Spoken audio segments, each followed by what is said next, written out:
This channel is part of the History Hit network.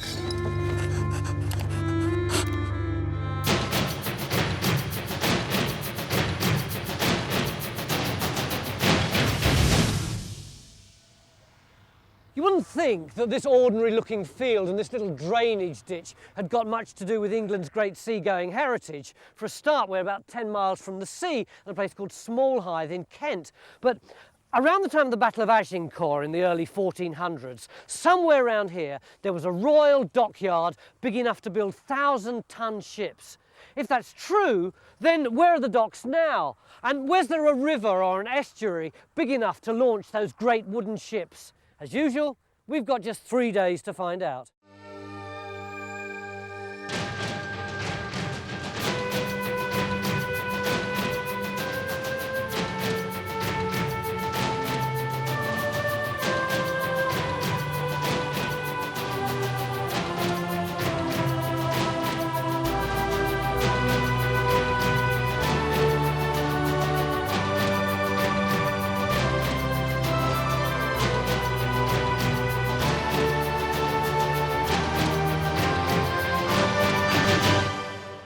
Peter, you wrote this letter to us. I did indeed, yes. About the fact that you reckon there's a medieval shipyard here. Oh, no doubt there is, or was. And you say that it's something of an enigma. It is. Well, there's absolutely no evidence of it. You can't see any harbours, docks, structures or anything. And yet records, the king's accounts show large sums of money were spent on it. Records of the vessel, their tonnages. But it's something of an enigma. Absolutely, yes. Historians refer to it as a black hole of archaeology. There's no evidence of the shipyard at all. Archaeological black holes are just the sort of challenge we like, even if it would be hard to imagine somewhere that looks less like a big dockyard. The little village of Smallhythe meanders down the street to a drainage ditch, and the sea's 10 miles away. But Carenza's already chasing a clue. She's keen to put a local legend to the test and find out whether this long, narrow field might be one of the old docks. This is a bit rank, isn't it? Oh, it's rather beautiful, all these buttercups. Why have you chosen this lovely buttercup-strewn field? Well, we thought it looked pretty. But more to the point, it's very interesting. Brian's been working around here for a long time, and basically it's a very interesting shape, long and thin. I mean, it's quite different. I mean, you can see from this map, it's quite different to any other fields around. So what do you think it might be? Well, it's clearly had a specialised function. Its name is Delft Marsh for at least 150 years, and this name is suggestive of a dugout area such as a dock. And there is a prospect that this could be one of the lost docks of Smallhythe. Delft means digging, so that's a sort of hint. Is it something that you yank the boats out of the water, or is it a got to wet be dock? accessible. It's got to be accessible to the high tide, certainly. We're really just trying to think about how to investigate this. I mean, it's a big area. I mean, digging this by hand is going to be completely unrealistic. Well, yes, I just think. with the vegetation. I mean, it's clearly a machine job. But why are you so gung-ho about digging with a machine? Archaeologists are notoriously prissy about using big machines. Yeah. But I mean, I think in this case, we don't know the nature of what's under here at all. That's right. The idea is that it's silted up, so that we're actually looking through layers of silt, probably to start with. Now, obviously, if the first bucketful hits preserved jetty or the bottom of a Tudor ship, we'll stop. Shall we get the old machine Get going? the machine going, yeah. To find our dock, we have to get underneath the layers of silt laid down over hundreds of years. So, no messing about. We're going to dig a line of test trenches right down the length of the Delft field. But Mick thinks we shouldn't just be looking for a dock in the way we understand the word today. When we say docks, what do we mean? Well, we know from the time that sometimes there were actually dry docks constructed, other times there were sort of slipways just down to the nearest bit of water, other places they just seem to build them on the beach. So could this have been a big place? Are we looking at Chatham, brothel keepers and taverns and things? Well, I suppose it might be, or it might be a more of a temporary thing, that you come here and you build your ships in the summer, you come here in the spring and you clear off back in the autumn. Already on the case just below us in Chapel Field, Stuart is surveying the slopes for lumps and dips that might be slipways. And geophys have begun to investigate the higher ground, looking for signs of all the industrial activity that once would have been scattered across here if it was a shipbuilding centre. History Hit is like Netflix, just for history fans, with exclusive history documentaries covering some of the most famous people and events in history just for you. With familiar faces such as Dan Jones and Dr. Eleanor Yanega, we've got hundreds of documentaries covering the greatest figures and events of medieval history. We're committed to bringing history fans award-winning documentaries and podcasts that you cannot find anywhere else. Sign up now for a free trial, and Chronicle fans get 50% off their first 3 months. Just be sure to use the code CHRONICLE at checkout. And the documentary evidence certainly seems pretty clear. In our nearby incident room, Robin and maritime historian Ian Friel have been discovering that Smallhythe was not just any old shipyard. How do we know that there was a dockyard here? Well, we've got references to Smallhythe as a settlement from 1252 onwards, but they really get into gear as far as the sea is concerned from 1321. Ian's got a whole series of references to ships being built here from what, 1401? Yeah, the earliest one is for a locally built ship, but most of the references we've got are to actual royal warships being built here between the earliest around about 1410 up to 1545. One of the interesting things about Smallhythe particularly is the fact that the second largest ship ever built in medieval England was constructed here. It was a vessel called the Jesus, which was built here between about 1416 and 1417. And in connection with that, we know that Henry V himself actually visited the site to see the ship being built. So Henry V was here? Yeah, I mean, we know that for certain because there's a passing reference to it in a document which is called the Deeds of Henry V, which is a sort of contemporary PR account of his reign. Is this? Yeah, and it says, on Friday the 21st of August, when the King was returning to Canterbury from Smallhythe in Kent, where he had certain ships being built, he received what was to him the eagerly awaited and most joyful news of victory in the naval battle, which was a battle which had taken place off Harfleur in France a few days earlier. So the documents prove Henry V came here, and that's not all. Henry VII and VIII also built ships here. And maybe we've got the first clues. Geophysics have thrown up a possible industrial area on top of the hill. We've got quite a lot of anomalies here and a big spread. Can you see these nettles here? Yeah. Well, basically, we've got a massive response here, absolutely huge. Yeah. But when we actually got into the area, there's quite a lot of modern rubbish on the surface. In fact, there's so much there, I don't really know if we've got a foundry or a buried Ford Cortina down there now. But we still actually have some other good targets, I think. We see we've got one at this side, which is behind us here now. Can you see down by the bank edge? What, beyond the nettles? Yeah. Well, just this side really, Right. more or less. And then, in fact, at the far end of the field, you see just there by the ship, we have another area. In fact, this area is slightly different in character. Well, I reckon we need to look in both of those. Yeah. Because, I mean, I'm inclined to ignore that area with the modern material to start with. If we can put a 2x5 or something in each of those, see where we get on. So Phil gets to work in Chapel Field, laying out 2 trenches to see if the geophys really has pointed us to an area of industrial activity, like ironworking. It's still going to be a few hours before the machine in the delft field gets deep enough to tell us if it is a dock, so it's time to begin the hunt for what seems to me like the biggest mystery of all. How on earth could ships built at Smallhythe possibly have sailed out to the sea, which is now 10 miles away? Mick and I take to the air and head for the coast. So is this the Rother? Yeah, this is the Rother coming out of the marshes into the sea. And this is the river that would have flowed past our docks? Yes, unbelievable, isn't it? No. The thing about this whole area is that the whole landscape has been altered. It isn't natural. It's been drained, developed, so it doesn't look anything like it would have looked like 500 years ago. So we're coming downriver now, where the River Rother would have been, presumably somewhere more or less underneath us. It's difficult to tell now. But really quite wide. Yeah, the whole of the bottom of this valley, probably a mile wide here. Wow.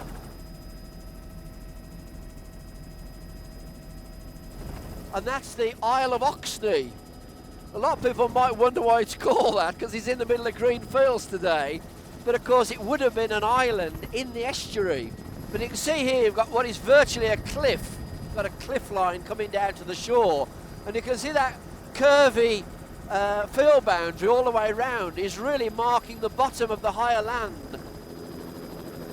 Smallhythe lies north of the Isle of Oxney across this valley, and from the air you can see quite clearly where the river would have flowed past the site 600 years ago.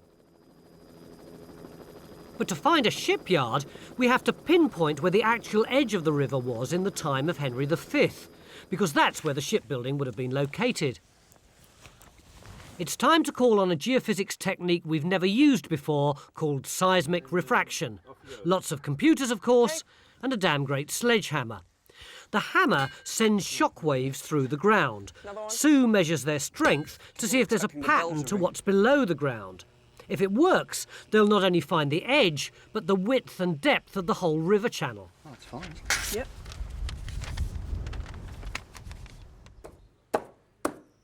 Our woodworking expert Damian's also hard at it, hindered only by Phil. Using authentic tools and materials, they're going to try and build a watertight section of a ship's hull. In the middle of the 15th century, they were often building remarkably big ships, up to, say, 150 foot long, where the main hull planking was remarkably short boards, and they had an awful lot of joins end to end, and this became ridiculous, and eventually they dropped. So effectively, what you're going to try and reconstruct, say, a bit like that, is that yeah, the idea? if you see the cross-section drawing here, we're building a little bit of the clinker hull, where all these boards are assembled first in sections of the hull, and then the framing's put in afterwards. So really, what we're aiming for is probably that's what we're going to end up with. I've sketched out like roughly what we want to achieve by the end of the third day. And they'll be what, nailed through? Or? Yeah, there'll be iron rivets that go through here, wrought iron rivets that go through here to hold the planks together at the lap. They'll be waterproof with a gasket of rolled wool set in pine tar, and then we can play with the section. We can move it around and so on. I better let you get on with it. This is the first time Damian's built a clinker hull out of overlapping boards, and he'll have to cut, fasten and waterproof them by hand. Carenza's decided to have a break from her muddy field and investigate one of the oldest buildings in Smallhythe. Much more her style, Smallhythe Place is now owned by the National Trust. Local people believe it had close links with the lost docks. Very interesting. Margaret says that local tradition has it that it's actually the Port Reeves house. And what was a Port Reeve? Well, it was the harbour master when Smallhythe was a port. How old is it? About 1500. There's also this pond here, which, as you can see, is sort of long, narrow pond, which Margaret reckons is actually the dock. It was cleared out a few years ago, and they found these nails in it, look. Do we know that these would have come from a boat? That was what they reckoned, was it, Margaret? Yes, this is the information we were given from the Maritime Museum. It is a great pond, isn't it? It's a dock pond, really, isn't it? Do you reckon we could put a trench in? I don't know, Margaret, what do you think? Well, you know, we have a garden open to the public, as you know, so we wouldn't want any major digging. But if you really wanted to have a good look, there's another dock, which hasn't been explored at all, on the other side of the fence. So we've been banished to what looks more like an overgrown puddle than a dock. It's here underneath these trees in a field called the Forestall, but it does at least line up with Margaret's pond at the back of Smallhythe Place. But this afternoon, we've just got no spare diggers. Their priority today is to see if anything comes out of Phil's trenches, and our machines are still scraping away in the delft field way out to the west. To get a sense of the scale of what was built here, we've asked Victor to reconstruct Henry V's battleship, the Jesus. At 1,000 tons, the biggest ship ever built here. If we can figure out its dimensions, we'll know the size of the dock it may have been built in. And I reckon it's going to be rather bigger than the puddle down the lane. The trouble is, a medieval ton isn't the same as a modern one. A ton was originally basically a container of wine, a barrel of 252 gallons, and it became the sort of standard measure of the capacity of a ship. Exactly how they measured it out at that time, we're not entirely sure, but they seem to have had some way of working out, at least roughly. I mean, if people want to visualise the size of a ton, Robin is approximately the size of a ton, a large barrel. With hands on hips, I trust. Something like that. Well, rather narrow, perhaps. But yeah, it would be a little wide. So a vessel of 1,000 tons would have been a big ship? yes, it would have been very big indeed. How wide might it have been? Well, probably the best thing is if I pace it out. It's 1, 2, 3, 4, 5, 6, 7, 8, 9, 10, 11, 12, 13.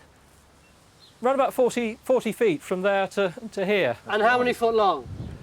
Probably between the bow and the stern, about 150 feet. Which is roughly... More? Bit more. Oh, back a bit. Further. Yeah? There, that's it. That is a big boat. How could they have made one of these in a little dock like that one? It would probably be something much bigger, not that particular dock. Something like the size of the Delft field, perhaps? With 3 holes already dug, is there any evidence? Well, there's a big piece of wood on that, though. Yeah.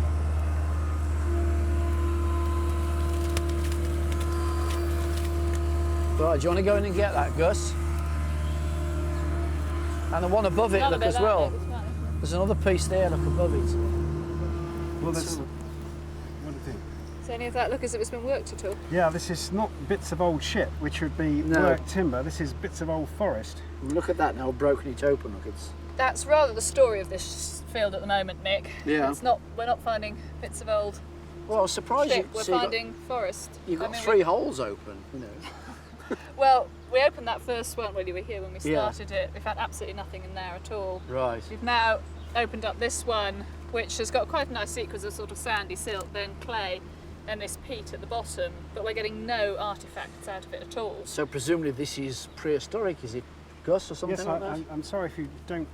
I'm sorry, this isn't a Tudor warship. It's only a prehistoric forest. I think for the meantime we'll carry on and do another trench further down that way in the field, but I must admit I'm not very optimistic because everything here seems natural. It seems that all the layers in this field, everything is just natural. So local legend seems to be wrong about the Delft field. Just being dock-shaped doesn't make it a dock. There's nothing under all that silt except the remains of the forest that covered the area for thousands of years. As day one draws to a close, it's time to see if Phil's trenches have revealed anything more modern, preferably medieval. How are we doing, Phil? Well, actually, we're doing very well, Tony. Right. I'm not sure you're going to like it, but I know what the answer to the geophysical anomaly is. Can I get in? Yeah, by all means. Oh, no. Yep, there it is. A rather large piece of water pipe. Chicken wire, and if you wanted any more to go with it, a drain cover. Well, it's great to know that Geophys doesn't always get it right. Yeah, but they did. You know, they said there was iron here, and they were right. So, we've got a feature, and it's mid-20th century archaeology. That's right. We'll just clean it up, record it, and that's it. But the main thing is we know what it is. But it means that we're getting to the end of day one and we still haven't found our shipyard. That is true. That is true. When I said modern, I didn't mean 20th century. But research has now thrown up a fascinating new lead. An aerial photograph taken during the winter of 1960 shows the valley flooded. The flood line reveals roughly the former shoreline and may give the archaeology a new direction. That's the Delft field that we've just been in. It's not flooded, it's the area around it. It actually stands higher than the area around it. Perhaps we shouldn't be looking for shipbuilding in an enclosed dock environment.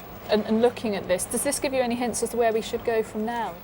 I don't think medieval shipbuilding was necessarily confined to a single enclosed dock area anyway. I think we should be looking at the open foreshore. Right. A lot of shipbuilding was actually done at the high tide level. Right, so instead of looking for a dock, a dug dock, we're looking for something just effectively sat on the beach. Yes, that was a very common way of building ships, Right. actually, above the high water mark without custom-made docks Are they themselves. going to leave much trace? I mean, it strikes me there's not very much archaeological evidence from something like that. There's very little trace other than the base of the causeway itself. So you've got all sorts of interesting areas here. These are depressions showing in the 1960s in just the sort of place where one might expect the shipbuilding slips to be.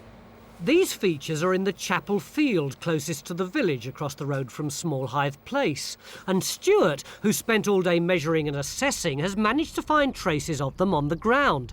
I mean, it's about 12 metres wide. It's perfectly wide enough to get a decent boat in. And if it goes any further that way, it's long enough as well. And if you look over there against the light, it's just catching where the grass appears to be lighter there. That's right, there's another one there, and there's one in between there and the fence as well. So there's 3 of these things which are parallel, just coming up off the water edge up onto the dry ground, and I'm just wondering whether there might be slips or docks. They're exactly in the right sort of area for that, and their physical features here. We've got to try and answer the question: are they something with shipbuilding? Is it worth putting trenches in here? Oh yeah, absolutely. Go for it. I mean, we've got some geophysics going in at the moment to see if we can identify where the edge of the water actually is in effect. So for the next 2 days, it looks as if we'll be shifting our focus away from the Delft Field and Phil's trenches on top of the hill to the parts of Chapel Field and the forestall closer to the village either side of the road. I've heard lots of stories today about Henry V and Henry VIII, but all I've actually seen is some chicken wire and a 1960s water pipe. I've done my best. I didn't know we'd found that much. We've really got nothing to help us with the dockyard in the Delft Field down here. You know, that's We're digging in the wrong Well, place. Gus and I have been looking at the area, the other side of Smallhythe Place. You remember they had that pond there that they'd found some nails in, and there's 2 or 3 other depressions which Gus reckons might be decent sites for shipbuilding on the foreshore. Those depressions we were looking at, I think they're very promising. I think we've got slipways and evidence of shipbuilding just down in the field. so that's Chapel closer Field. to the village, but on the other side That's where right, we it's just very suggested. tight in with the village, Yeah. opposite the chapel down here. It struck me that in the Middle Ages you would have probably come down this lane, and then the shipbuilding activity would probably have been 50 metres either side of that lane at the bottom, and not as far out as the Delft over here. Although I think we were bound to look in that area, given the local sort of ideas about it. You been getting anything geophysically? Well, we've been doing work while everyone else has been thinking. We've actually looked at Stuart's depressions now, and we've got some really nice results. In the magnetic survey, strong anomaly that looks industrial. And the resistance from the same area showing this nice edge along here that could well be the estuary. Yeah, I think that all that confirms that we should be looking either side of the village tomorrow. That's our next target. Great, so join us after the break, because tomorrow we're going to find Henry V's dockyard. Yeah, can we have a glass of wine then as well? If we find it. It's the start of day 2, and we've brought one of the machine diggers over to the pond near Smallhythe Place. If, as local people believe, this pond is all that remains of a medieval dock, we ought to find some shipbuilding artefacts. The most likely finds are nails like the ones found in Margaret's Pond, so we're using the metal detector to locate them. But as this pond is very small, we've put geophys in to have a look at the whole field around it and see if there's anything worth excavating. Our other task is to get cracking in the area of Stuart's depressions and last night's good geophysics results from the field the other side of the road. We're still looking for the old shoreline and any industrial activity that must have been around here. So what we're looking at 2 trenches then, one over this anomaly here and one to look at the yeah, presumably we want the anomaly and your earthwork. Yeah. Go right the way through both of them. That's right, we can actually go through the whole lot of them. Yeah. Okay. We can get one, go straight through here down into the depression, can't we? That'll answer 2 questions with one trench, but we're going to need another trench down there, aren't we, to look at the deposit. It's nice to have it laid out so easy for us.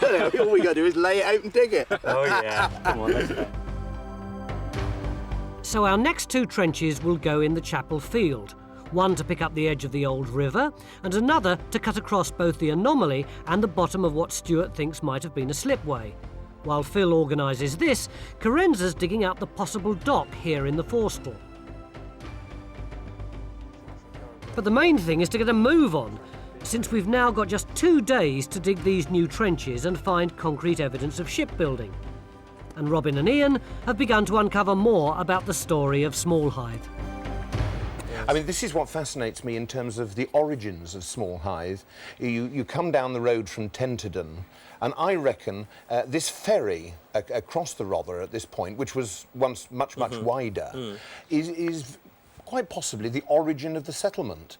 That people were coming down a road along both sides of which settlement had developed in order to cross on that ferry. Yes. And even though the earliest reference to it is, what, 1378, I reckon it goes back a lot further than that. Okay, now don't press down on the board, okay? Damian at least is on target to complete his section of hull by tomorrow night, but having cut the boards, it's not proving easy to clamp them together. Hold it steady, don't let it drop, John, that's the point. I just want to know where the high spots are. It's a very simple request. That's not working, is it? So it's there. So Okay. Well, every time you're hitting it, you're moving the whole lot down. So we need to use a much bigger pin there. So that's something I've learned. The search for old boat nails in Corenza's small ponds proving fruitless, but once again geophysics come up with a lead nearby.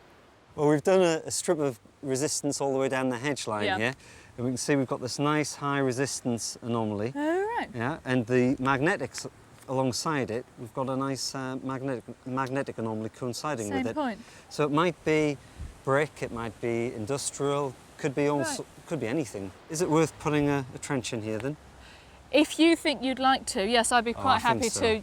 to loan you the digger for a bit, because Okay. I'm not sure that... Well, come on, I'll show you where this All right. one is. In fact, we don't have to go very far because it's just down here, so we can just get Oh, to it's just swing there? around almost.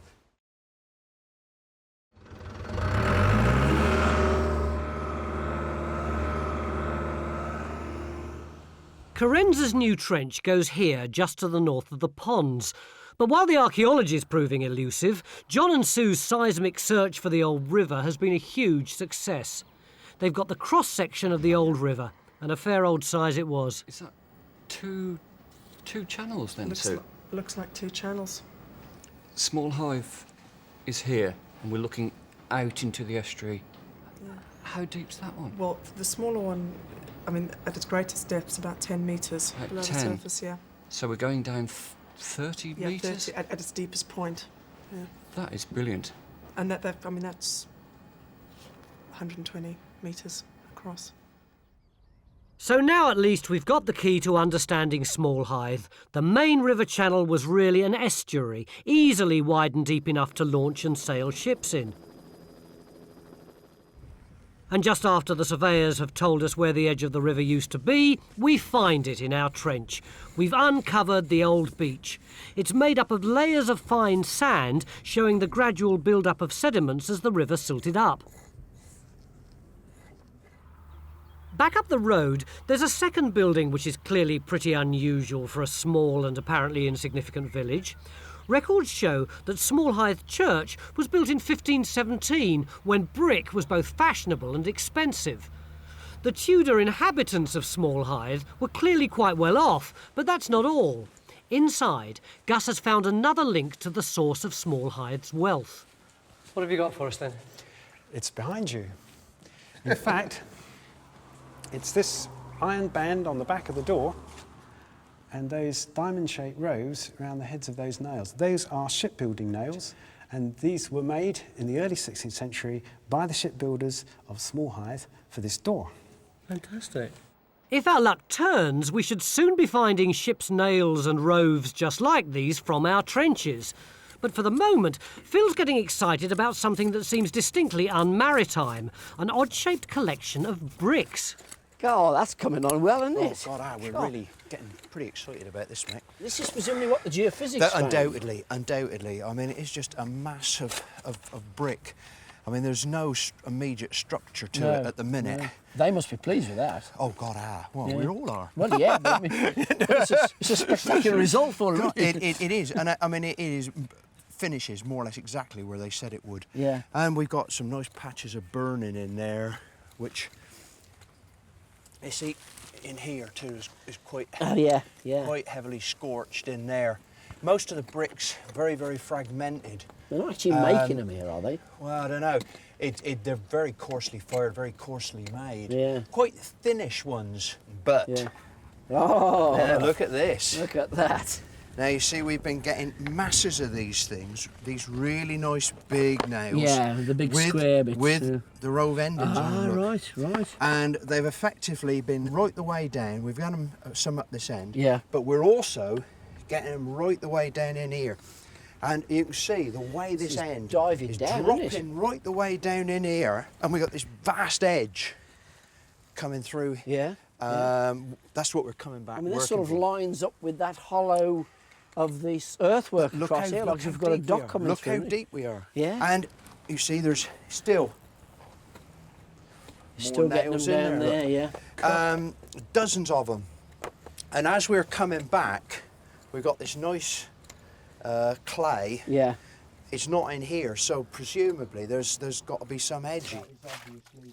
So we've begun our collection of medieval ship's nails, and whatever the bricks are, this slope at one end of the trench might be a slipway.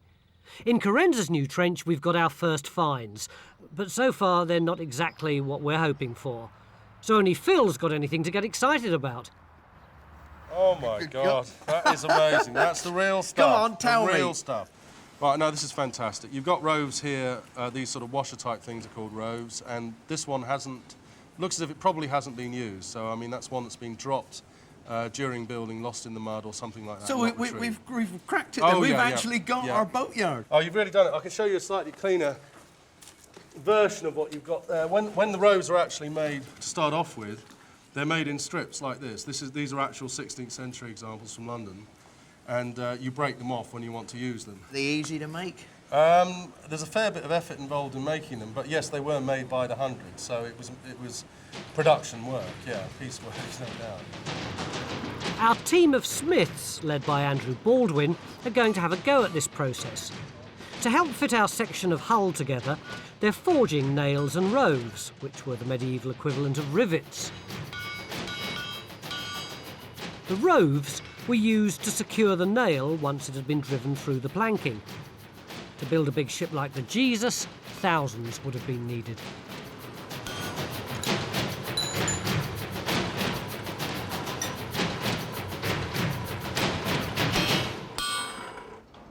Not to be outdone, after just a couple of hours' work, the new trench behind Smallhythe Place is adding to our finds tally. Carenza?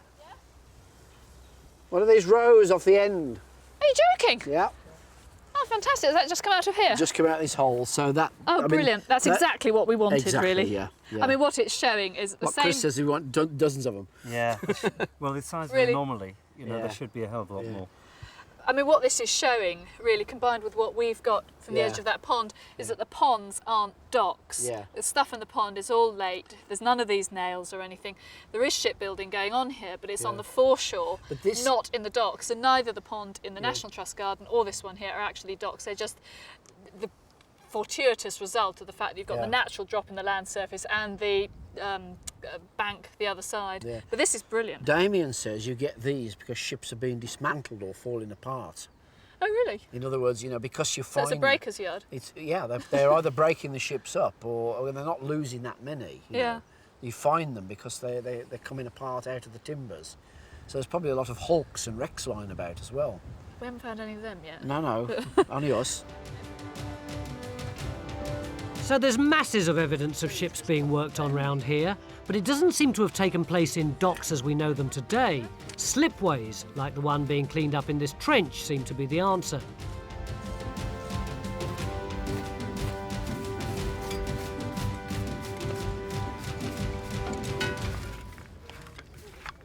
End of day 2, and what a difference a day makes. We've got finds coming up all over the place. I reckon this is just about 20% of it, isn't it? Yeah. What do you reckon we've got? Well, stuff like this, big clench nails with the rove on the end and all the corrosion on, suggests that it's come from a vessel that's either falling to bits or being broken up rather than built. And I think these bricks probably indicate the same. Well, it's not exactly the Mary Rose, is it? Yeah, but it might be, you see, because the Mary Rose has a huge number of bricks in the bottom of it, where the cooking places were and the ovens and where they heated the water and so on. So, and these bricks are very broken up, very crushed and so on, like as if they're at the end of their life. But do we know they're Tudor? Well, the size of them is contemporary with Tudor brickwork around here, so they could be. And so this could represent breaking ships up as well. So you're going to try and get down underneath there tomorrow? Yeah, we've got to take this apart very, very carefully in case there's any structure to it, and of course there may be something underneath it that's useful as well. So we seem to have a lot of evidence of ship destruction, but have we got any evidence of shipbuilding? Let's hope we find some tomorrow. Join us after the break. Any wine for me? Cheers, you Oh, cheers. Day 3, and we're still a long way from fully understanding just how ships were built at Smallhythe. In Phil's trench, the spread of Tudor bricks continues to grow without a structure getting much clearer. Could this have been ballast taken out of a Tudor warship, or some part of the industrial activity associated with shipbuilding? And can we confirm that this depression at one end of the trench is a slipway where boats were built? Overnight, Gus has surprised us all by turning his attention back to the delft field where we first started. He now thinks that some of the wood we found there may only be a few hundred years old. Maybe this part of the site was used in the Middle Ages after all. He's had another look at that aerial map of the flooded site, and he's noticed another possible shipbuilding location. It shows the potential of what could be a natural bay, and if you're a shipbuilder, it's quite clear that in an area like this, this is ideal shipbuilding country, a natural bay. That's over here, this embayment in front of us. Quite marked. Well, I just thought the obvious thing was to carry on across this embayment area here and see if we've got the same sort of deposits we've got over the same here. sequence. But I would suggest that rather than doing it with a machine, which is busy further over, that we actually do some boreholes across there, because I think we'll get the same layers and sequence out of that, and go right across to that old shoreline over there. Jane Seddall and her team have got less than a day to figure this out.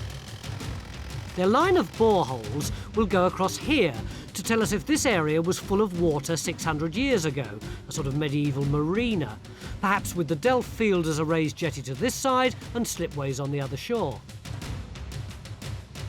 Elsewhere, there's plenty to figure out. Carenza's finding a lot more nails inside a dark feature with at least one very straight edge. In the incident room, Ian and Victor are still working on reconstructing the Jesus.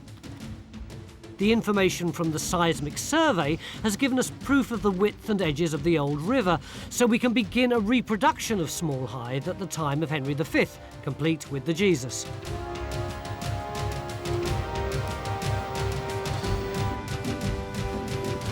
Having just about clamped the planks, Damian's trying to drill the holes for the nails, but there's one more problem. Oh, it's smoking. Yes, look at that. It's actually catching fire.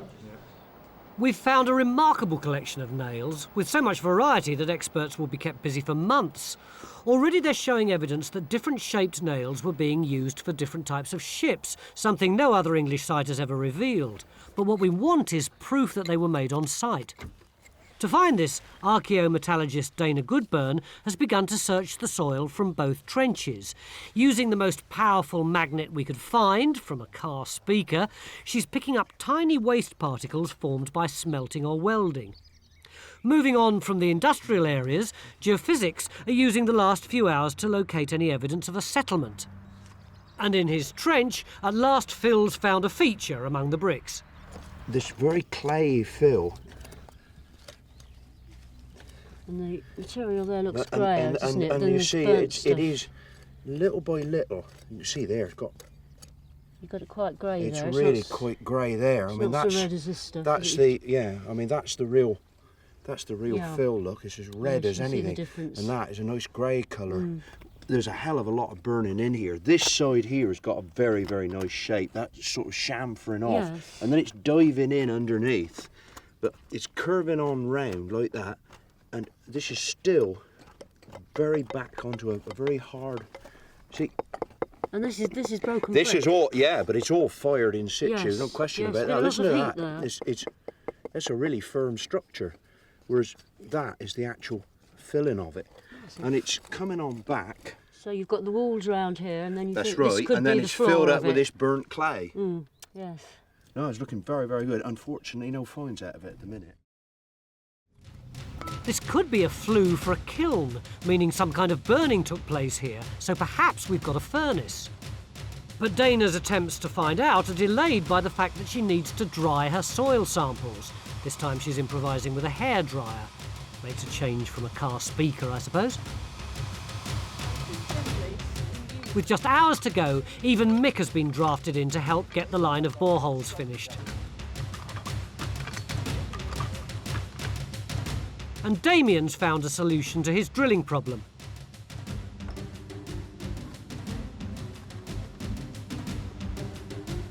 Oh my God, need some lubrication there. Can you smell that? There we go. I think they'd use a lot of grease on something like that. That's interesting. Geophiz are rushing to finish their settlement survey overlooking Phil's trench. Phil, what is this? Well, I got to admit, Tony, I haven't got the foggiest idea. I mean, we started off thinking that what we had was some metalworking place, a forge or a furnace or something like that. Now we're beginning to think maybe we got a brick kiln, something like that. Look, I'll show you. Around here, we've got an area of burning curving round like that. Yeah. Then we've got another area around there, which is where I've been excavating. Yeah. And then around here, we've got another very heavily burnt piece of structure. And we've got, it's plenty far enough. It's all right, I'm not coming in. And another heavily burnt area there. Yeah. All the way around the outside. Now, the best way to find out what the whole thing is all about is to pull back a strip. And you see, we've already got to the edge, by the looks of it, and we're down onto nice clean clay. So we begin to see just how big this thing really is, and that will help us to understand what these individual areas of intense burning really are. Do you reckon there's any chance of coming to a conclusion in 2.5 hours? Oh, stop worrying about the time. Ian, let's get on.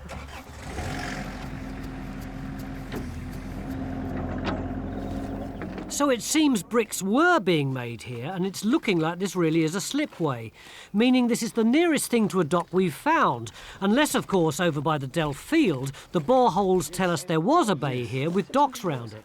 So, do we have a medieval bay or not?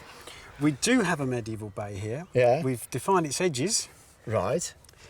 With water lapping up to the tin box, but a metre lower than that. In, say, round about 1300, it was how deep? The water can only have been about a metre deep and getting shallower because of the sedimentation. It was silting up. Right. And we think it's possible that the sedimentation was maybe 3 or 4 mil a year. So it's a shallow bay. And it's getting shallower. And it's getting shallower, and it was never very deep anyway. No. And it doesn't have much of a foreshore. No, it's got a very limited foreshore. We're not looking at a boat building. Well, if you were a shipbuilding owner, would you have laid any? There wasn't the room there. No. There wasn't the room, and there wasn't the depth of water here. All of this means the bay was too shallow for shipbuilding and the Delft field wasn't a jetty. It seems Mick was right at the outset and that ships were built on the beaches. And our attempt at medieval boat building is almost finished. So this has got to be laid... Yeah, just to one side of the middle of the laps, because we've got to put 2 strands. Somewhere like that? Yeah, that's it, just slightly to one side of the nail holes. All we have to do is waterproof and nail the boards. Okay. All right. Imagine doing this with something about 3 or 4 times the length. It's quite a faff. What we need now is the lump hammer.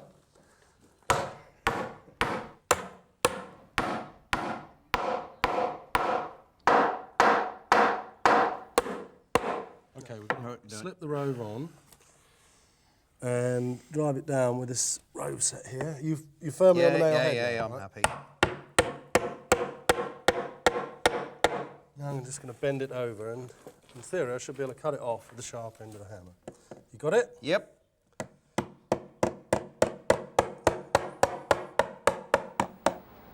In the forestall, Carenza's dark feature is continuing to produce nails, while Dana's got results from her analysis. I collected some from the blacksmith working around his anvil. And that's what that And that's modern what this stuff. is. See the little balls and the little flakes? Yes. Yeah. Oh. The flakes are the hammer scale, the oxides that form on the surface of the iron as it cools, and they flake off. And then the balls are the sparks that go flying when you're actually welding. Little sort of spits of molten like, metal. And they land as little balls. We had a look at from just around where your structure was and all the nails. Okay, so these are bits that I found in the area where you were look at working. that. Is that that's one of them? That's exactly one of them. And that's another one. And just below, and then these are the flatter bits from the hammer scale.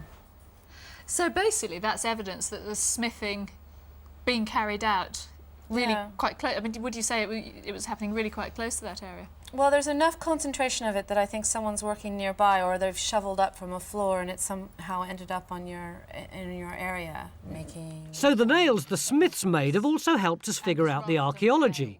Carenza's trench has got good evidence of industrial activities, and now geophysics have located settlement. John, have you got anything for us? Yes, Tony. We've now extended the magnetic survey. There's Phil's trench with all the bricks, that strong anomaly. And we've now surveyed all the way to the road. And as you can see, it's chock-a-block full of anomalies. Wow. This is clearly indicative of settlement throughout the whole area. Kilns, furnaces, and then as we move into this area, it appears to be rubbish pits, domestic debris. It's definitely a whole settlement there, isn't it? Oh, without a doubt. Robin, how does that tie in with the history? Well, extremely well. If you think of Smallhythe as originating as a long drawn-out group of houses, cottages, running either side of the road down from Tenterden to a ferry station. And suddenly, in the 14th century, probably late 14th century, earliest date we've got is 1401, someone's got the brilliant idea of building ships here. Now, initially, of course, they'd want to put their shipyards, their kilns and so on, as close to the road as possible, because this is where the taverns will be, the stews, the whatever that they need to have access to. So what would the place have been like then? Well, it would have been a hive of activity. We've got references to inhabitants and sojourners, people who are here only briefly.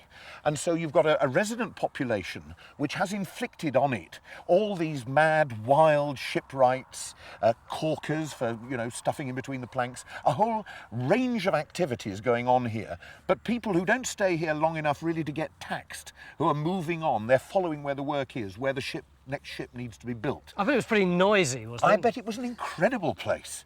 You know, I mean, you're talking about something, a kind of mini Marseille or Pool of London or something, where everything is happening connecting with shipbuilding. 600 years ago, the Chapel Field was a massive activity with settlement and industries across the area. And that's not all. Over in the forestall, there's more news. Hi there, Krenzer. Hello. The rumour has it you've got a boat. Yeah, well, we're sort of still debating that, but I must admit, I think, yeah, we have. Basically, this feature is filled, all this hole that we've dug out is filled with this grey, silty material, completely different with surrounding orange clay. This is very sandy, isn't it? Yeah. And this edge is real. This is where the silt butted up against the clay. Oh, at the back end of a boat then? Well, yes, I mean, I think it does. Effectively, we've got the straight back end of a boat there, the side here, so the boat's lying on its side slightly, tipped over like that. This carries back along here, back to where Mick's working. This end of it's really rather messed up. We've had masses of this corroded iron out of here. Bits of nail and hinge and God knows what. One or two of them did sort of look a bit like the clenched nails, but it's really very difficult to tell. I mean, the thing that clinches it for me, really, is the fact that at that end, you can see that the grey silt actually goes underneath the orange clay. Oh, yeah.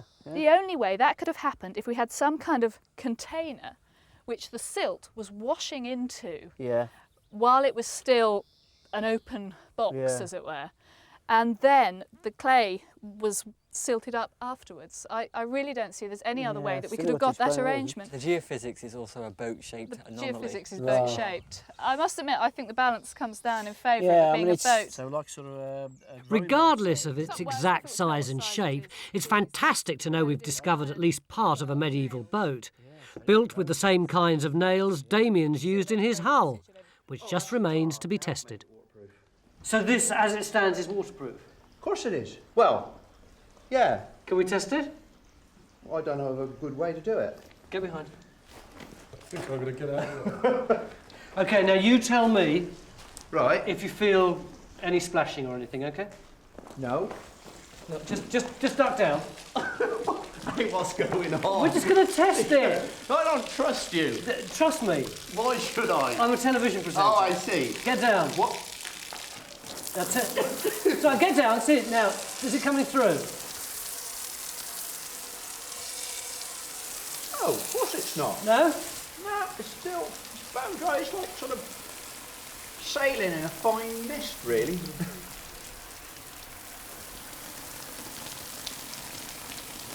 What about the other side?